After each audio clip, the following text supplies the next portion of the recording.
Well, tonight on the podcast, ladies and gentlemen, Trump has got into a spat already with the Colombian president. Now, the Colombian president, he started off on the wrong foot already. So the United States was sending 2 deportation flights of their citizens back to their homeland where they come from, right? And Colombia didn't want them. They said, no, we don't want these flights coming here. No. So when Trump found that out, it was on and popping. So let's go ahead and look at this. Now, so Colombia rejects U.S. military flights with deportees and sets off feud with Trump. Now, the Colombian president, Gustavo Petro, blocked 2 U.S. military aircraft carrying deported Colombians from landing in his country, prompting a feud with Donald Trump, who enacted emergency tariffs and retaliatory measures. They said the U.S. president responded fiercely in a post. They say on his Truth Social network, they say when he was informed that 2 repatriation flights, they say from the U.S. to Colombia had been denied landing clearance. Now, let's look at that real quick, exactly what Trump said. Now, this is what Trump had wrote. I was just informed that 2 repatriation flights from the United States with a large number of illegal criminals were not allowed to land in Colombia. This order was given by Colombia's socialist president, Gustavo Petro, who is already very unpopular among his people. Petro's denial of these flights has jeopardized national security and public safety of the United States, so I have directed my administration to immediately take the following urgent and decisive retaliatory measures. An emergency 25% tariffs on all goods coming to the United States, and in 1 week, the 25% tariffs will be raised to 50%.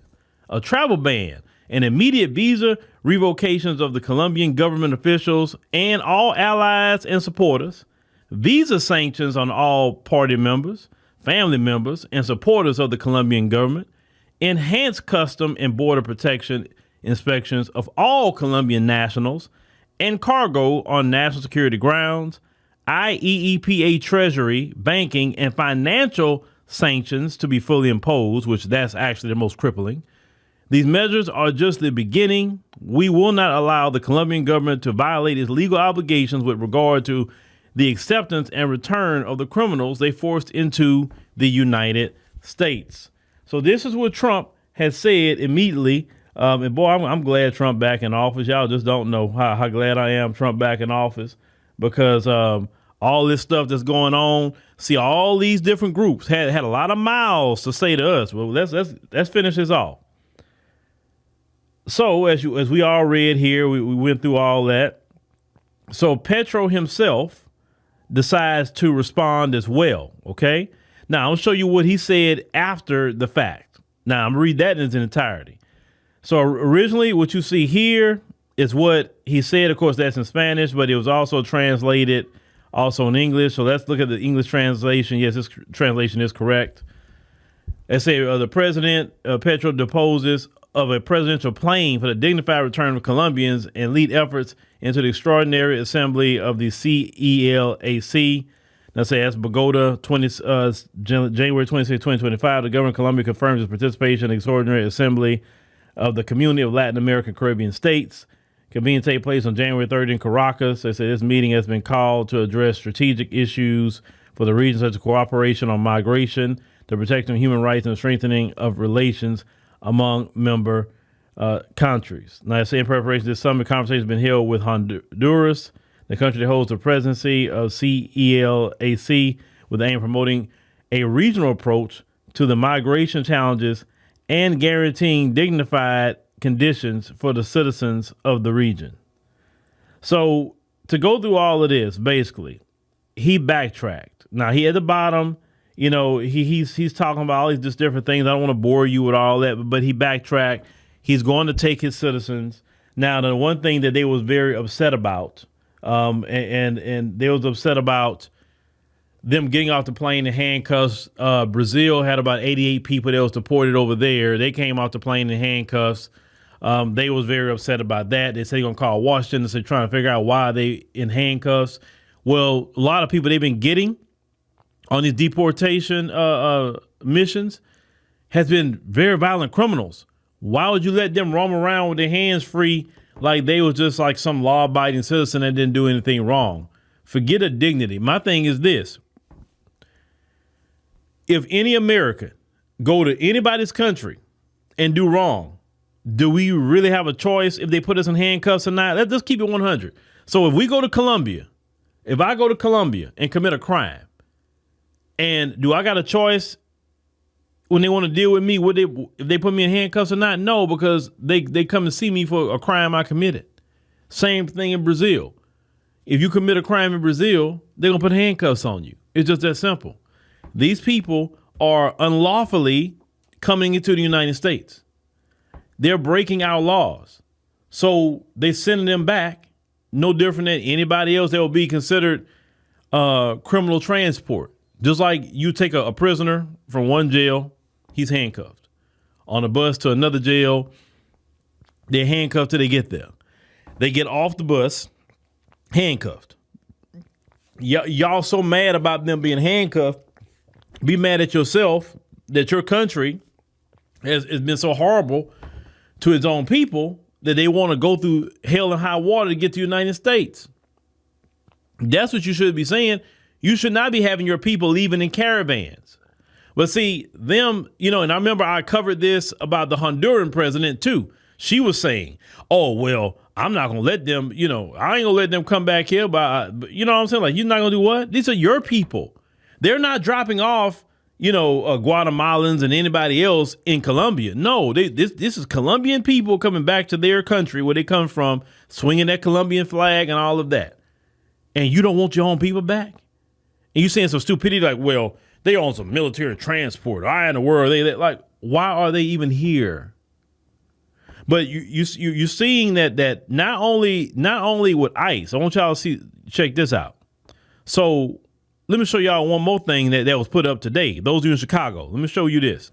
Statement by the U.S. Immigration and Customs Enforcement. U.S. Immigration and Customs Enforcement, along with federal partners, including the FBI, ATF, DEA, CBP, and the U.S. Marshal Service, began conducting enhanced targeting operations today in Chicago to enforce U.S. immigration law and preserve public safety and national security by keeping potentially dangerous criminal aliens out of our communities. And I said here, ICE is in Chicago. Remember, it was my visit to Chicago that opened my eyes to everything. And that is the truth. When I never forget, and thanks to Mayor Brandon Johnson. See, Brandon Johnson and what he did to an FBA sister out there in them streets is what got me looking at that. Okay. While he have a young FBA sister on the street, homeless, he putting up migrants in shelters and they're comfortable. And that's what got me to really start looking at this situation. Prior to me seeing that with my own two eyes of FBAs being homeless and while migrants are receiving everything, I was just kind of like nonchalant about the immigration situation. Well, and then people come over here to work. That was my attitude toward it. And I remember years ago, and may she rest in peace, Shirley Hussar. She was the first black person to ever tell me about immigration and what was happening with immigration, right? And because I stayed in Texas and I never really seen it to that level, how hostile the immigrants are to black people, I didn't really get it. But then with time, I started learning about it and I say, wow, man, they really hostile to FBAs. And I start covering more stories about, how their gangs was targeting FBAs, doing Molotov cocktails and all kind of things, targeting FBAs, but they wasn't targeting them white folks. They never targeted them, but they was always targeting us, right? This is why a lot of FBAs, like in Chicago, even some FBAs in LA say, hey, Tom Homan, come over here to LA too. Hey, come to Chicago. They want them up there in Chicago. I tell you right now, Trump, if you open up some jobs, to some black jobs, to FBAs, they'll go join ICE right now. They'll go join. But some people like, why y'all FBAs are quiet? Or why you FBAs are supporting, Tom Homan and ICE and Trump? Because when we talked about reparations, it was you immigrant groups who was saying, why do you need to get reparations for? When it was our blood that got you over here. Our blood, the deaths of black people got you over here. And then you come over here and you living your best life and you have the nerve to open your mouth to say we don't deserve reparations? You got the nerve to open your mouth and say, well, we not gonna get. Let me show you. You remember this video? Let me cue up this video. This is what we were dealing with here, and why a lot of brothers and sisters saying, yeah, I'm cool with Trump. Let me remind you about this video. Hold on. Let me cue it up. Y'all remember this video?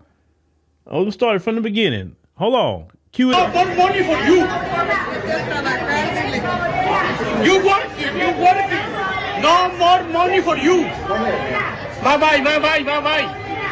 Go back across the No more money for you. It's lazy. You lazy. Okay, so you come here and call us no more money for us. We lazy. Okay. So those of you who now want this black and brown coalition that black people was literally begging for it to a point that it was just insane how much black people was begging for a black and brown coalition. And now, since Trump and Tom Homan is really putting the foot down about this immigration, now you got some that rule. You want the black brown coalition now. When you had a chance to do a black brown coalition, that's what you were saying. You was calling us lazy. You were telling us no more money for us. See, if you'd have been supportive, if you say, yeah, FBAs need to get their reparations. Yeah, make sure FBAs are good. Guess what would be happening? Matter of fact, Trump wouldn't even be president. He wouldn't be president. See what happens when y'all don't support black people? It's like this, and this is the new rule of the day. If we don't show up to vote, if we sit it out or vote the other side, the Republicans going to win it all every time. The Democrats won't be able to win an election. And listen, where we at with it, if we not getting nothing, we cool with nobody getting nothing. But we're not going to be sitting up there going vote. And all these other groups not only get something, then they come in here and being disrespectful to us. Them days of disrespect is over. The days of disrespect is over. And I think the most powerful thing that black Americans have done in a recent time is delineate. That was the most beautiful thing that ever happened. It's the delineation movement. Now everybody got to stand on their own 2 feet. They got to stand on business. And now they need to show us how great they are, how much smarter they are, how they tough. See what's happening right now. Hard work not gonna get you out of it. You feel me? Hard work not gonna get you out of it. All you had to do was be friends with the black man, but you didn't want it. You wanted to be with them folks. Some of you wanted to be even white supremacists. When the FBAs told you a long time ago, them people don't like you, bro. I know FBAs told you that. They don't like you. They don't like us either. But you thought, some of you thought, just because you may be a little lighter skin, your hair a little straighter, that they like you. And they don't. It's just that simple. So what lessons have you learned with this? Next time when somebody extend friendship to you or want to unify with you, do it. Especially in America, do it. Now, other groups, you think they not watching? Oh, they watching.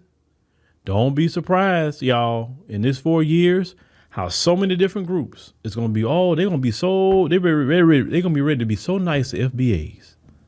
Oh, they're going to want to be your friend. And the first thing you look at them and say, well, where were you at all this time? Why you want to be friends now? Oh, you only be friends when you're in trouble? We say we're not dumb. We're not about to get out there and stand in front of Tom Homan and Trump for you. No. You deal with them. Well, FBAs, y'all need to say something. This not right.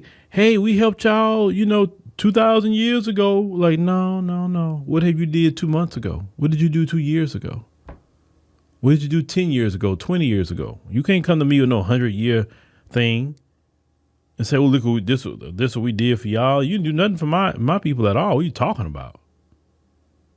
Don't be trying to throw that in our face like we owe you something. We don't owe you nothing. If anything, you owe us something because you come in here and received a lot of things that we literally fought and died for without you having to fight and die for it with us. We don't owe you anything. Just like you told us that we're not owed reparations. Remember that? Or you told us we not getting no money. What we need money for? I mean, people that immigrated to this country had the nerve to tell us we don't need reparations. Well, see, even the immigrants say you don't need reparations. And yeah, we supposed to come out there and fight for you? No, Lord. So these Latin American countries, or whatever country, make sure you have your people a place to stay, a good meal, and a job, because they're coming back home.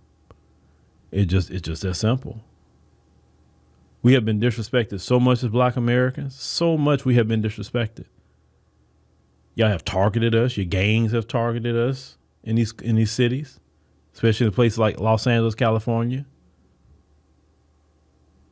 Innocent FBAs have been killed by these gang members because they have anti-Black racism even where they come from. The Black people of Brazil, go look at how they live. The Black people of Colombia, go look at how they live. The Black people in Mexico, go look at how they live and treated. You understand? You don't even treat the Black people that's in your homeland right. So no, we cool. We are so cool. Man, Trump, do what you got to do.